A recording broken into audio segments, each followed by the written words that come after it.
حضرت ابراہیم علیہ السلام، آپ اندازہ لگائیں، جب قوم کو سمجھانا چاہا نہیں سمجھی، ایک تہوار آیا قوم کا، اس تہوار کے اندر وہ جو قوم تھی نا ان کی، وہ کسی میلے پہ جاتی تھی، وہاں پر جا کر کسی ستارے کی یا کسی چیز کی پوجا کرتی تھی، بتوں کی پوجا کرتی تھی یا اس طرح کی چیزوں کی پوجا کرتی تھی۔ اب حضرت ابراہیم علیہ السلام کو بھی قوم نے کہا کہ آپ ہمارے ساتھ چلیے۔ اب حضرت ابراہیم علیہ السلام نے کہا نہیں میری طبیعت نہیں ٹھیک، میں نہیں جاؤں گا۔ وہ قوم چلی گئی، وہ اس موقع کی تلاش میں تھے، وہ ان کے بتوں والی جگہ پہ گئے اور سارے بتوں کو توڑ دیا، سارے بتوں کو توڑ دیا۔ اور جو کلہاڑی تھی نا، وہ بڑے جو تھے نا بت کو پکڑا دی۔ اب قوم جب واپس آئی نا، آ کر دیکھا سارے بت ٹوٹ چکے ہیں اور جو کلہاڑی ہے وہ بڑے بت کے پاس ہے۔ اب دیکھ کر حیران رہ گئے کہ یہ کس کی جرت ہو گئی جس نے ہمارے معبودوں کو، جس نے ہمارے بتوں کو توڑ دیا۔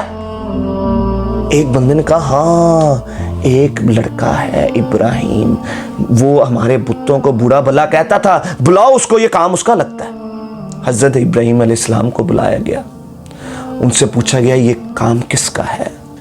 تو حضرت ابراہیم علیہ السلام نے قوم کو سمجھانے کے لیے کہا تھا یہ جو بڑا بت بیٹھا نا، اس کے ہاتھ میں کلہاڑی ہے، اس نے مارا ہوگا سب کو، اس نے توڑا ہوگا سب کو، اس سے پوچھو۔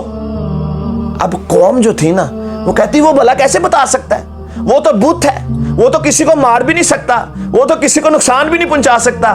حضرت ابراہیم علیہ السلام یہی بات قوم کو سمجھانا چاہتے تھے اور کہا میں یہی سمجھانا چاہتے تھے کہ جس کو تم پکارتے ہو، جو تمہارا بت ہے، وہ نہ کسی کو نقصان پہنچا سکتا ہے، وہ نہ کسی کو فائدہ پہنچا سکتا ہے، نہ کسی کو توڑ سکتا ہے، تو تم اسی کی پوجا کر رہے ہو، اسی سے مانگ رہے ہو جو اپنے آپ کی حفاظت نہیں کر سکتا۔ یہی وہ قوم کو سمجھانا چاہتے تھے۔ اللہ اکبر۔ اب جو بت ہے وہ کسی کو نفع نہیں دے سکتے، کسی کو نقصان نہیں دے سکتے، یہ قوم نے خود ہی کہہ دیا، اور یہی بات وہ سمجھانا چاہتے تھے، لیکن قوم نہیں سمجھی، قوم نہیں سمجھی۔ اب آپ دیکھیں کہ جب آپ کی جب عقل مر جاتی ہے تو پھر آپ ایسی باتیں کرتے ہیں۔ وہ ایک بادشاہ کے پاس لے جاتے ہیں حضرت ابراہیم علیہ السلام کو کہ یہ تو کام انہوں نے کیا ہے۔ وہ بادشاہ کہتا ہے ابراہیم تو نے یہ جو کام کیا ہے، میں ہوں رب، میں ہوں رب، تیرا رب کون ہے جس کو تو پکارتا ہے؟ حضرت ابراہیم علیہ السلام نے کہا میرا رب تو وہ ہے، میرا رب تو وہ ہے جو زندہ بھی کرتا ہے اور مارتا بھی ہے۔ بادشاہ نے کہا وہ تو میں بھی کرتا ہوں۔ وہاں پر جو تھا جس کو پھانسی کی سزا ہوئی تھی، سزائے موت کی، اس کو رہا کر دیا اور چلتے ایک مسافر کو پکڑ کر قتل کر دیا۔ کہا دیکھو دیکھو اس کو موت آنی تھی، اس کو میں نے رہا کر دیا، اس کو وہ زندہ تھا، اس کو میں نے مار دیا، میں بھی زندہ کرتا ہوں، میں بھی مارتا ہوں۔ حضرت ابراہیم علیہ السلام سمجھ گئے، انہوں نے اپنی دلیل کو بدل دیا، فرمایا میرا رب وہ ہے جو سورج کو مشرق سے طلوع کرتا ہے، اگر تو رب ہے تو اس کو مغرب سے طلوع کر کے دکھا۔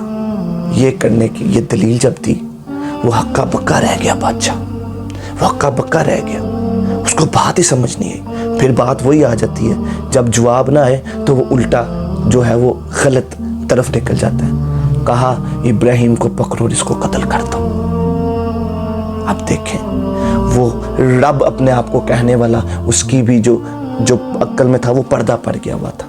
بہرحال یہ بات دوسری طرف نکل جائے گی۔ بتانے کا مقصد یہ ہے کہ جو رب ہے، جو آپ کا رب، جو میرا رب، جس نے ہمیں پیدا کیا ہے، جس نے ہمیں رزق پہنچایا ہے، جو بت ہیں وہ کوئی نفع نہیں دے سکتے، وہ کوئی نقصان نہیں پہنچا سکتے، اور جو قبروں میں چلے گئے ہیں وہ نیک ہستیاں ہیں، ہم ان کو نیک مانتے ہیں، لیکن وہ ہمیں کسی نفع اور کسی نقصان کا ہمیں نہیں دے سکتے، وہ ہمیں کچھ نہیں کر سکتے، وہ ہمیں اولاد نہیں دے سکتے، وہ تو خود محتاج تھے، وہ تو خود فوت ہو گئے، وہ تو اپنی موت کو بھی نہیں بچا سکے۔ اگر وہ داتا ہوتے تو ان کا موت نہ آتی، جو داتا ہوتا ہے ان کی قبر نہیں ہوتی، اور جو قبر جن کی ہو وہ داتا نہیں ہو سکتا۔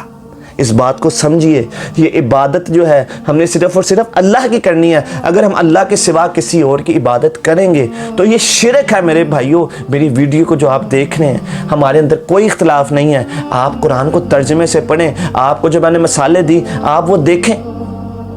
میں نے آپ کو یہی کہا ہے، میں نے آپ کو قرآن کی بات بتائی ہے، آپ خود قرآن کو پڑھیں۔ آپ دوسری چیزوں پہ ٹائم دیتے ہیں، آپ یوٹیوب فیس بک کو ٹائم دیتے ہیں، آپ قرآن مجید کو ترجمے سے تو پڑھیں۔